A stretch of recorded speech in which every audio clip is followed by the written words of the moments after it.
Good afternoon, everybody. Hopefully I'm coming through loud and clear. My name is Alan Carlton. I am a VP at InterDigital, where I'm responsible for a number of wireless research activities here in Europe. I am very pleased to be here today to discuss how we see the future of wireless and this very interesting topic of 6G, which seems a little bit crazy, I know, because 5G is barely off the ground, but I'll do my best to provide you an introduction as to where we are with this longer-term topic, and hopefully you find it interesting.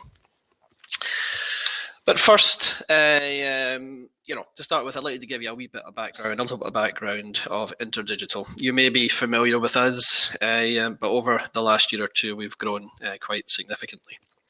InterDigital is best known, I would say, as a wireless R&D organisation, and this remains very true today.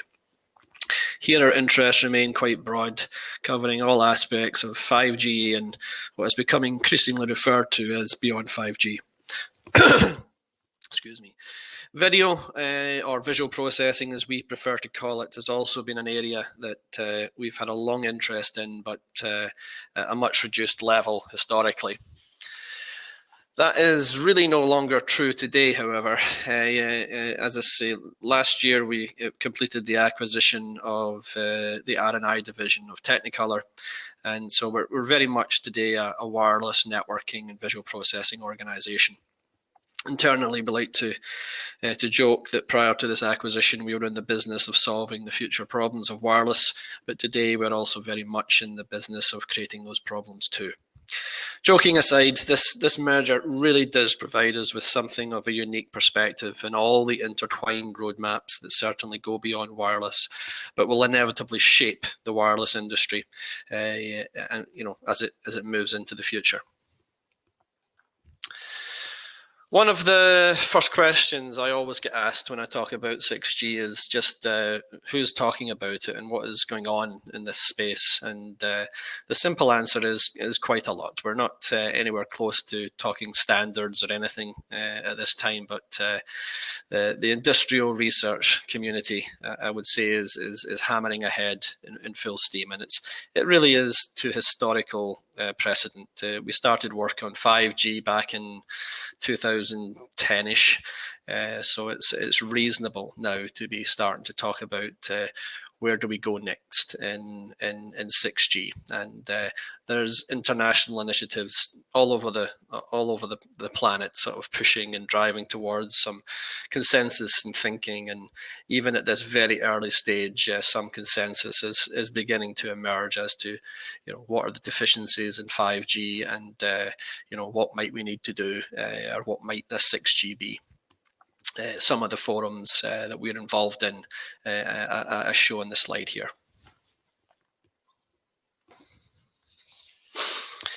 So what do we need to get to an XG? I have been working myself in wireless since about the second generation, the very early days, and I'm sure, like some of you, I've worked and lived through the inflection points across 3 generations now. Every generation has roughly shaped up the same way, and at this time we see no good reason as to why 6G, when it comes, will be any different. Every new generation, everyone's been the same, requires 3 essential ingredients. You have to bring in something new in terms of a new service or of some sort, something broken in the sense that the prevailing generation can no longer support the new requirements that are emerging, and critically more of the same insofar as the new generation must make the core services of the previous generation work much better. I do not think any generational switch characterizes this more than that from 4G to 5G. Much has been talked about, and I'm not going to beat on this, of the so-called 3 services in 5G, namely EMBB, EMTC, URLLC, mobile broad, enhanced mobile broad, massive machine type communications, and ultra reliable low latency capabilities. But it's fair to say we had MBB in 4G And 5G is certainly adding to that. You will have certainly an enhanced capability of mobile broadband. 4G also certainly opened the door more to machine-type communications, but let's be fair, this door was opened in 2G, but it just took us to 4G to formalize it with the myriad of IoT radios that have been built over the last decade. So similarly, it is fair to say 5G is bringing more to machine-type communications. Seen through this lens, the only thing truly, in my opinion, that is generally a new service capability in 5G is that which will be delivered under the service umbrella of URLLC. In terms of what was broken in 4G, evidence suggests it certainly wasn't the radio. OFDM, which is the radio technology, is still here with us in 5G and will very likely persevere into 6G too, in the lower bands at least, the lower frequency bands. The problem with 4G was in fact the general overall system architecture that was the real issue, as it was simply not flexible enough to evolve much further under the emerging and growing service requirements weight. We expect the beyond 5G to 6G path to shape up in a very similar way. From a 10,000 feet perspective, this is how we see it. B5G, 6G will be required to reach a much wider set of use cases and market diversities. We're already seeing the beginnings of this even in the 5G space, with features in release 17 that called like NR Lite, which is a hybrid feature of URLC and MMTC. Without going into it in much detail, this addresses a use case that does not fit neatly at one of the vertices of our classical 5G use case pyramid. We expect to see a lot more of this. As I will get into in a little bit in the next few slides, 5G simply won't support the real extreme requirements of many of the use cases that it will simply open the door to.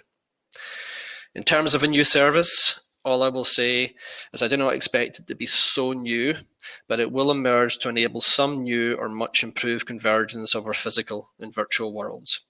This will likely begin in 5G, but it will only be achieved at true scale in 6G. In this way, this service may be perceived as new to all of us because it will become so ubiquitous in this sort of late 2020s, 2030 timeframe. At InterDigital, we've been talking about creating the living network for the last 10 years. We believe that 5G is certainly a major step in this roadmap, and looking forward, the convergence of wireless with other technologies like AI, ML will be key to completing this vision. But it will probably take 6G to deliver it at true scale. Again, this is not terribly different than the relationship that 4G had with 3G. When looking at the emerging use cases, we see 5 principal driving evolving wireless requirements. The first takeaway is perhaps that these use cases look very familiar. Didn't 5G promise all of this? And it's true, they did. The real takeaway, however, is hidden in the details.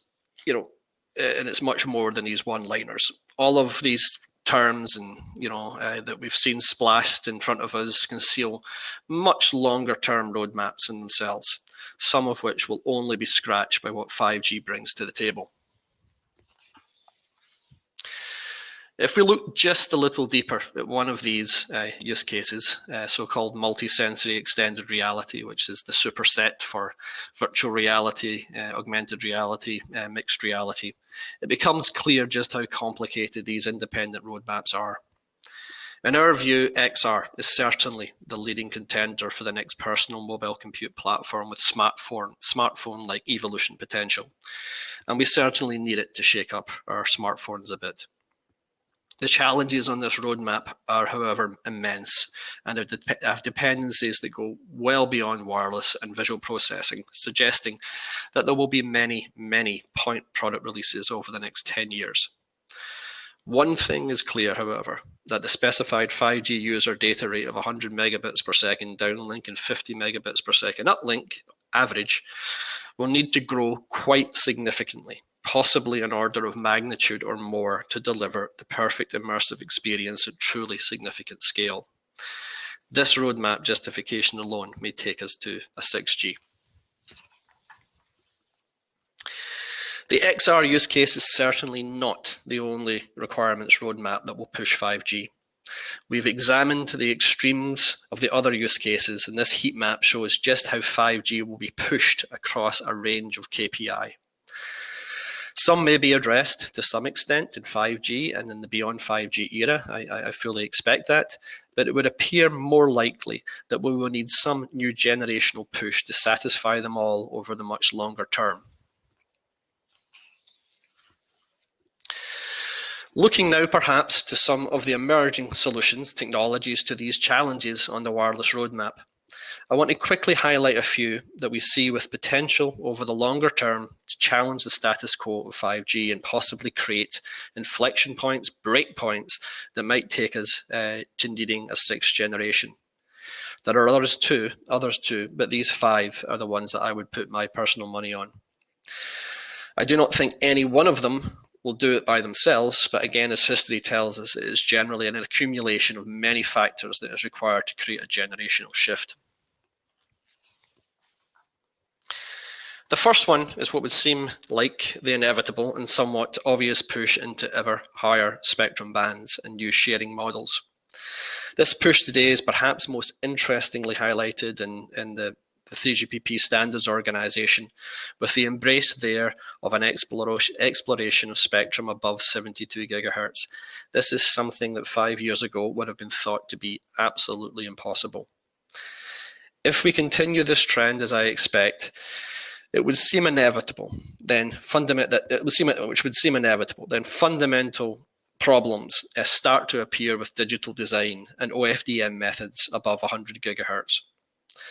While I would think OFDM, or maybe a close cousin, is quite safe in the lower bands, as we move into higher bands, this may drive the genuine need for new waveform design.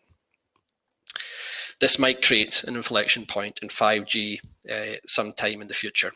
There's even evidence of this beginning to happen today as people are starting to explore the possibilities of new waveforms, both in the IEEE organization and 3GPP to handle the challenges of moving into higher frequency bands. Another perhaps obvious one on the surface at least is wireless AI fusion. There is a lot of hype around this area now, but I think the application era we're in today is as much about finding out where these fusions don't make sense as about finding out where they do make sense. Focus today is really in higher level network functions, but this will push a lot deeper into the radio access network and later into the design of radios themselves. Over the long term, our nodes becoming more intelligent, this might lead to new approaches to protocol and radio interface design. I doubt it will ever replace traditional protocol design, but this impact could prove significant in time to create another significant inflection point in 5G. Another hot topic that is emerging is reconfigurable intelligent metasurfaces. There's been great progress here from a core technology perspective. This interests me less than the longer term potential that lies here to inject a whole new network node into our wireless systems, revolutionizing how we might view the channel in the future. This could genuinely be the final frontier of network softwareization, turning the radio channel itself into a software programmable entity too. Progress here may shake up traditional radio access network design in the future, creating another possible inflection point. We will see. At number 4, we see another paradigm shift gradually emerging, and that is from our devices simply being wireless information transfer devices to being generally wireless information and power transfer devices. This is all part of what we see as a more holistic approach to spectral and energy efficiency driven design emerging. While this is unlikely to drive a new generation shift by itself, it is another element that could over the longer term have significant impact to the design of the elemental blocks of the air interface.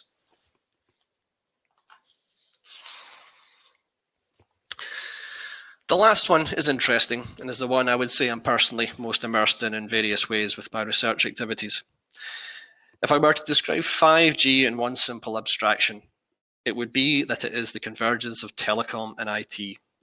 And that is all enabled, embodied by this virtualization to cloud edge native roadmap. However, the billion-dollar question is just how far will we go on this journey in 5G? We've made good progress in the core network with the service-based architecture approach that has been embraced, but we're currently stalled to some extent. We're also making good progress in the RAN through what seems like countless industry initiatives, but not everyone is on board, and nothing in any of them is what I would call cloud native yet. There are big innovation opportunities here, but the technology barriers may be small compared to the business model, regulatory, and IPR barriers we need to get through first that will allow all technology innovation that is possible here to come through.